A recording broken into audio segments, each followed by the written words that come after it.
everybody. My name's Livia. Um, I know this is awkward for me to play my presentation through Zoom and everything, but it's the best I can do for right now. So the topic that I'm exploring is gonna be the male gaze, and not only its effect on women in media, but more specifically the way it causes women and men to be misrepresented in the media and other forms of consumer material.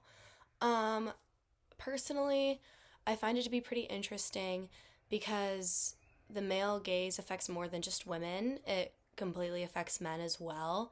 And it changes the way people and particularly viewers, when you're considering television or reality TV or the radio, see relationships between men and women, women and men. And when you add in the concepts, more specifically in the article that I'll be talking about today, the concepts of bromance and the male on male gaze, it focuses on more aspects of homoeroticness and homosexuality of men. Um, Honestly, I find this to be interesting in terms of consumerism because most media, like television shows, radio shows, et cetera, are made in the point of view of the male gaze and focus on women being the priority of the attention catcher. But in terms of bromance and the other facets of the male gaze and the male on male gaze, homosexuality enters the picture in a completely different way and alters what I guess what the public view thinks is acceptable to be put out in the media. The article that I'll be talking about today is it's titled "The Male Gaze or Male Gaze: From Romance to Bromance Through Performances of Gender and Sexuality by Two of Love Island's Favorite Characters." I know, crazy, we're talking about Love Island in a reality TV show. But in actuality, it does contribute a lot to what we've been learning in the class and everything else. I think it's very, I don't know. I'll do the rest of my presentation and you can make your own points about it. And if you have questions, you can throw them in the chat. Hopefully the GE or Professor Chapman will send me them and I can answer them for you as well. But the scholars study this topic because they wanted to explore the ways that film-based bromances, quote, often carry greater emotional weight than the relationships presented between a man and his girlfriend or wife, end quote. I find this fascinating because if something a man should be able to attain, if something is seen as a prize or as an end goal, it's usually a woman. And in this scenario, it makes people question why men value the bromance over a true relationship between a heterosexual relationship. To continue with this theme of uncertainty and shifting the focus onto bromance, researchers and media analysts through gender performativity, quote, explore how Jack and Alex perform. Jack and Alex are going to be the two main male characters in Love Island that we're going to be talking about today. They both perform hegemonic and threaten masculinity, which brings forth my next point, which claims that the relationship between these two men had to be stopped or sort of condemned during the public breakup of Alex and his then girlfriend Alexandra.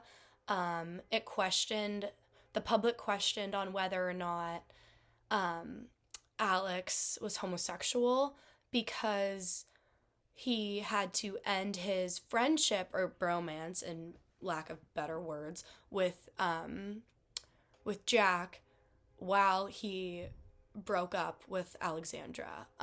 This goes to show that while a man may be secure to enter into a stable relationship with a woman, the aspect of another so-called budding romance with another man, in this case Jack, threatens Alex's masculinity, and the bromance had to end so Alex was secure in being a man and his masculinity and to be able to gain that power back.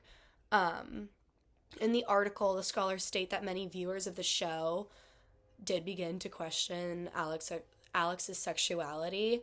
And it's kind of sad because Alex was like extremely broken up about not being able to communicate with Jack and to talk to him, just for fear of people thinking he was homosexual. And another aspect as to why scholars have studied this sort of bromance, more specifically this one in Love Island, because I guess it's the most prevalent, most modern. Um, it's not to just rope in the budding relationships of bromance and the way friendships between men are expressed, but it's to also widen the scope, in terms of including more than men in this conversation of masculinity and the male gaze. It also includes the relationships between Jack and Danny being the girl, that Jack was with, and Alex and Alexandra, so as to, quote, address the effects on all characters and not just those who are male. Bringing in the concepts of female to male relationships, I guess heterosexual relationships, and comparing and contrasting them to the bromance is giving into heteronormativity, gender displays, and gender performativity, which creates a barrier between what is socially acceptable and what is not. And that being having like a great male friendship, a male male friendship, which is only acceptable when one or either both of the males is in a relationship. Yeah. They don't want to appear homosexual, to viewers, spectators, or potential matches, I guess, if you were gonna consider like the show terms, to think that these men are anything but like heterosexual women loving men. The key arguments that I found in this article, includes a ton of research from Judith Butler and Irving Goffman. They're very famous sociologists who have focused on masculinity and the male gaze, and specifically a few themes that people see, or I guess that's David and Brannon's classical theorization of some themes, which compromise like the male sex role. But to start with Judith Butler, her argument consisted of saying that being a woman or a man is not internal, but rather a gender assigned at birth based on visible external sex organs. And so it's not so much a given, but in her words, continually produced and reproduced, performed and reconstructed, and is ultimately a social construction. In my opinion, Butler's point of stating that gender is not innate or natural goes to show that the scholars of this article, who focus on the reality TV show of Love Island, explain how gender is not a choice, but a learned social practice, and it's extremely detrimental in terms of identity and gender performativity, in my own opinion. And while the concepts of identity and performativity are not learned, or I guess consciously practiced behavior, they're rather indoctrinated in our society, and in Judith Butler's terms, it gives leeway for slippage in terms of expected behaviors of each gender, which could potentially reveal the reasons as to why a bromance is an adored and loved relationship by many viewers on reality TV. It breaks the normativities in ways that aren't too homosexual for people, yet aren't too straight for people. I don't know, it's very confusing. But in addition to like these socially constructed roles and identities, back to what I was saying about David and Brannon's theorization about like these four overarching themes is no sissy stuff, which focuses on a man distancing himself from femininity, homophobia, and avoiding expressing emotions. The big wheel consists on focusing on competition to achieve an idolized role model status, by achievements and successes. The third is the sturdy oak, which is staying composed and in control while appearing to be tough. And the fourth is give 'em hell, which is to act daringly, aggressively, or violent so as to maintain dominance or to become the dominant. I believe that each of these themes contributes differently to gender performativity and hegemonic masculinity. And to add on to what these scholars found, the deviation from this concept of hegemonic masculinity is a failure, in terms of the way that society sees men and defines masculinity, and results in a loss of masculine status and self-esteem. The scholars are beginning to understand that these more emotional displays and the relationship of the bromance sort of expand and stretch what the traditional understanding of masculinity is, and to, quote, incorporate more homosocial performances, end quote, which can in turn create a more relaxed environment, and striving for the typical hegemonic masculinity trope. The way these scholars executed the study was there's not too much about this, but what they said is that they used a methodological approach to study a combination of analysis of series of 4 Love Island and analysis of the public and media response to this. And it says, we chose to use a multi-method approach in an attempt to satisfy each gaze, and Mulvey sets out in the male gaze, hereby capturing how the characters viewed themselves and how the characters we are writing about were viewed by other characters on the show, and how the selected characters were perceived by the viewing public. We detail the multi-method approach adopted herein. That's what their materials and methods little blip says. They used textual analysis, using visual media, and a theory-driven textual analysis approach. It consisted of 59 one-hour episodes, comprising like the 4th season or series of Love Island, which Jack and Alex are in.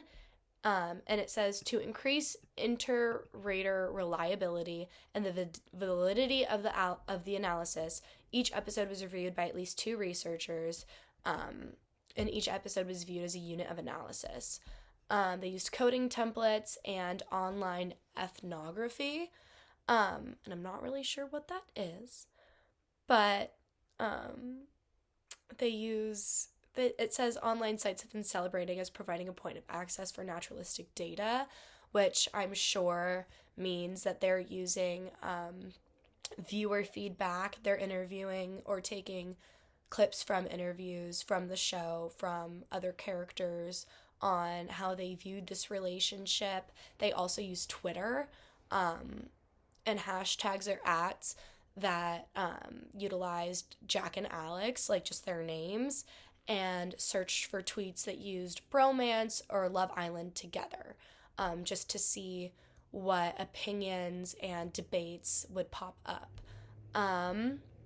Lastly, I think I've learned a lot about masculinity, hegemonic masculinity, and the way that people view men in terms of media and in response to the male gaze. I find it very intriguing that a bromance is something to be revered and accepted and adored by I guess the mass public when talking about media. But if you were to put I don't know, like a version of a bromance in terms of 2 women being very close and being very supportive of one another, I believe it would be sexualized, because the male gaze focuses on the way that men perceive women, not on women themselves. And also, it would either be sexualized or it would be torn down. In my personal opinion, I don't think, like, sure, women friendships are great, but I think they would try to pick apart the cattiness, maybe comments that they would view as petty, things like that. So it's just interesting to me to see, like, digging deeper into more things, specifically in relation to this article, how media how the media produces these characters that are either seen as adorable and a loving bromance versus how they can immediately turn into somewhat of a homosexual relationship, which is far beyond the point. But if you guys have any questions or want to send me a message or anything, just let the GEs know. and I'm sure they could forward that on to me and I can message you back. But anyway, thanks guys. Have a great class.